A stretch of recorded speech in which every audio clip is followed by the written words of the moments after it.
Hey, how's it going? Just got my bike completely done finally, and a couple of viewers were asking for me to give a quick run around, a quick talk about everything that I did to it and so forth. And I just finished the electronics for the light, got the brights option and the lights on off, and so I'm going to do a quick rundown. I just added this bread box here, turned it into like a little compartment toolbox type of thing. This started out as a Kent Bayside Cruiser. It's like a $200 bike. You can still buy it at Walmart. I bought it like 5 years ago. I was planning on motorizing it a long time ago, but finally got around to it. I recently bought a Huffy bike for about 250 bucks to get the tires, big 26-inch tires, since this bike already had 26. And I got the shocks as well, along with the disc brakes already connected, so works good. The engine's a Predator 212cc, 6.5 horsepower, Honda clone. You can get a Harbor Freight from 100 bucks to 150 bucks. It's a great little engine. For the price, I mean, it's awesome. Once you break it in, it runs just like a Honda, starts up every time. I removed the internal governor, and there's ways to bypass the top governor, and I did that at first, but don't do that. Just open it up and remove the governor. It's really easy, especially with a brand new engine, because the gasket is still going to work and everything, and all I gotta do is rip it out. It's pretty quick and simple.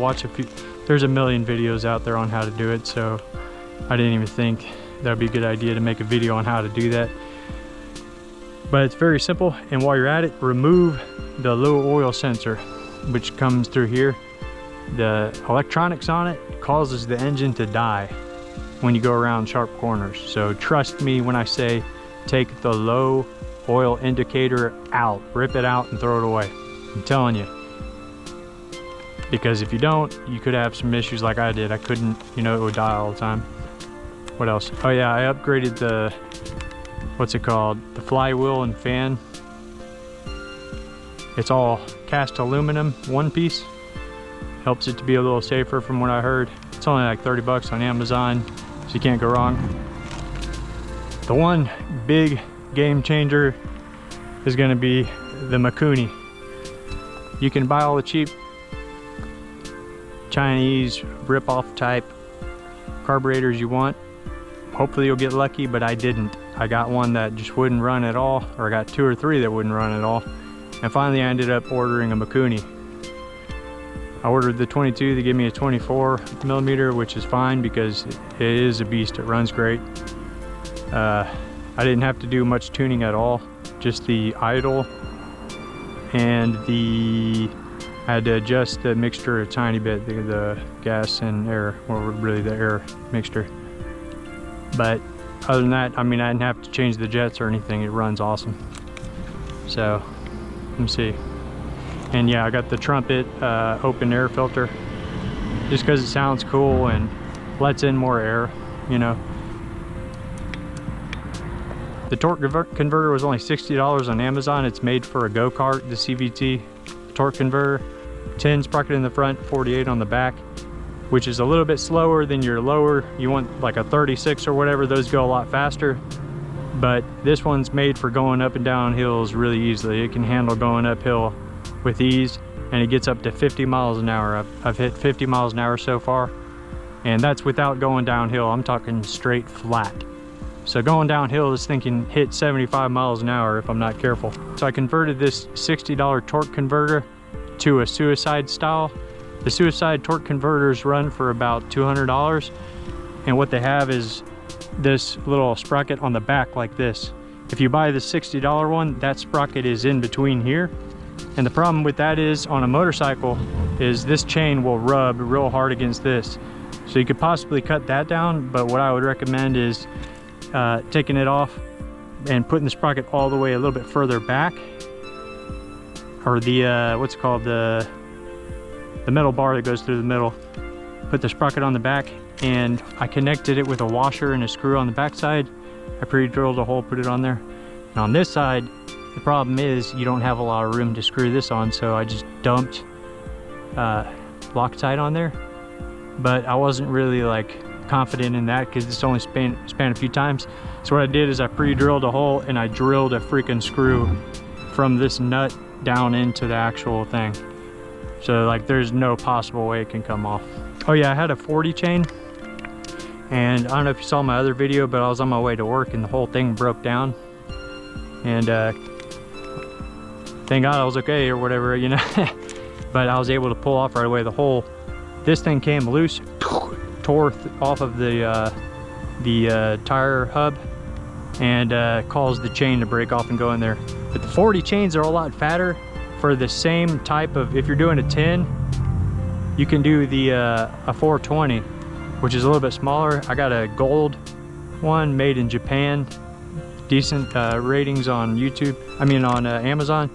But this one here was like a tiny bit more. It was like 35 bucks compared to your $10, $20 one.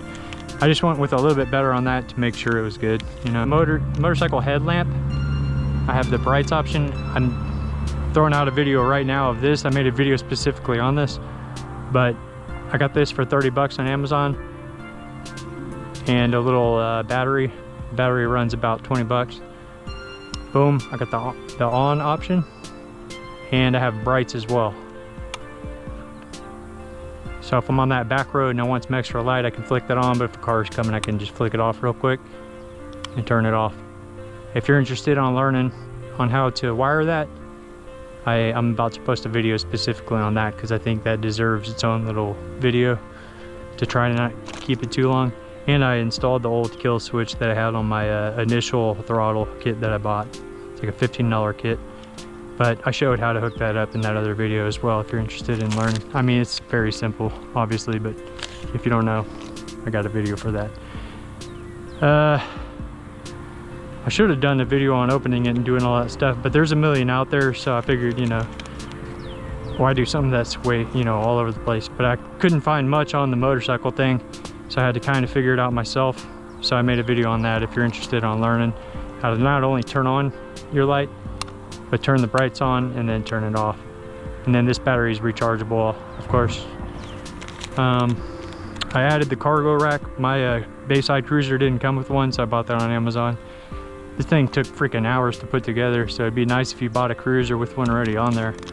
But let me see. Oh, I have blinkers now. Yeah, I'll talk about the box in a minute, but my blinkers, let's talk about that real quick. I got these, not only do I have these blinkers, but I have a red light and I added a reflector. So I turned this one on at night, and you can turn those on just as bright as you want, but I got them turned off right now to where they just kind of blink. And you got the left and right blinker right here.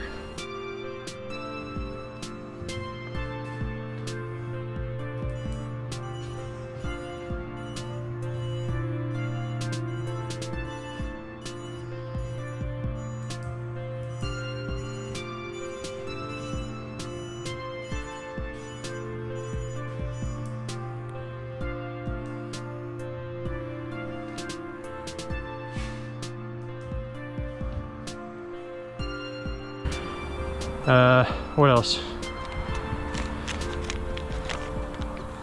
Yeah, so before I end with the box here, everything else I bought on Amazon pretty much.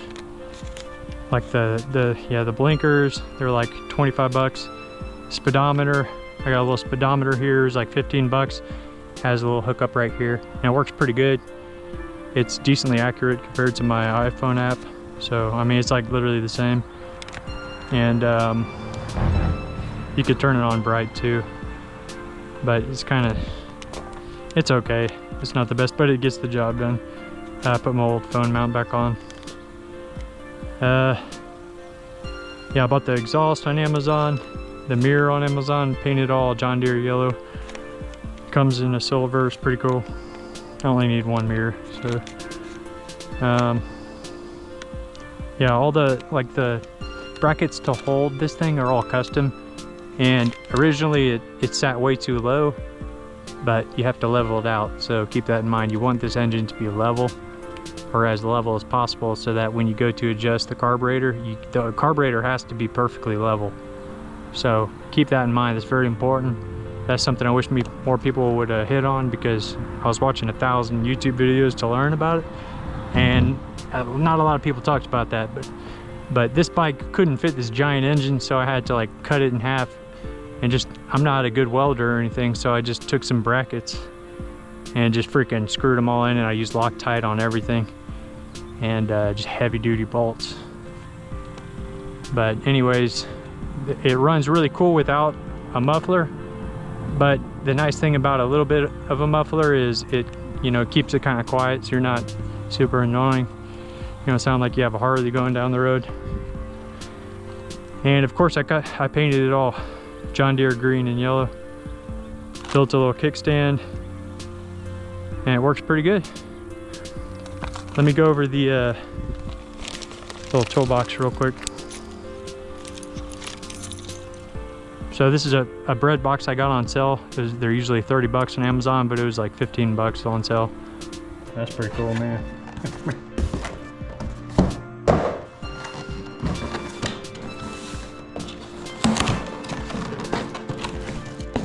I was thinking red might look cool too, but obviously I would take off that bread. I ordered some John Deere stickers too. Ooh, damn, that's cool. Yeah, I like the narrowness of this one. Some more John Deere paint to touch it up. And I bought this lock for like $5. And it's nice because you can keep your gloves, your air pump, spare tire, spare flashlight,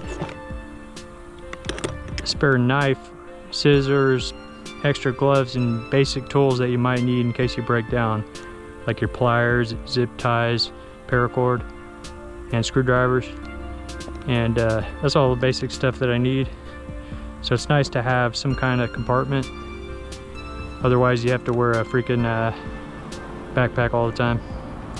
But I put some 2-part metal epoxy in there, and just to hold it in so no one can just rip it off. But to lock it, you just go whoop. Now it's locked. So if I park it somewhere and I chain it up somewhere, someone can't just easily open that. Of course you can get in there if you really want to, but you'd be causing a scene at that point. But anyways, that's the breakdown. One thing to keep in mind is you want some good shocks, because when you're going fast on these bikes, when you're hitting 50 miles an hour, you can feel those bumps, man. So get some kind of shocks on there. Like a decent fork. You could buy some aftermarket ones on Amazon, but that's one thing you're gonna need. Obviously some decent tires, and you need a torque converter. You can buy those little clutches for 30 bucks or whatever, but there's so many reviews about them breaking down. Just buy the torque converter, man, for 60 bucks. If you know how to freaking screw into some things and add a washer here and there, it's definitely worth it, man. It's awesome. It's got some brackets here.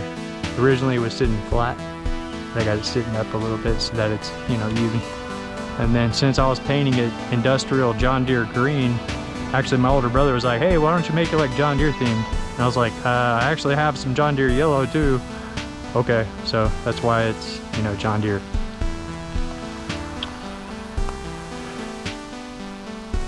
So there it is. Let's go for a little ride. And yeah, thanks for watching. I'll be uploading more videos going fishing and stuff like that to see what it can do. But if you're thinking about building one of these, freaking do it, man. It's a lot of fun. You'll learn a lot, and it's freaking awesome.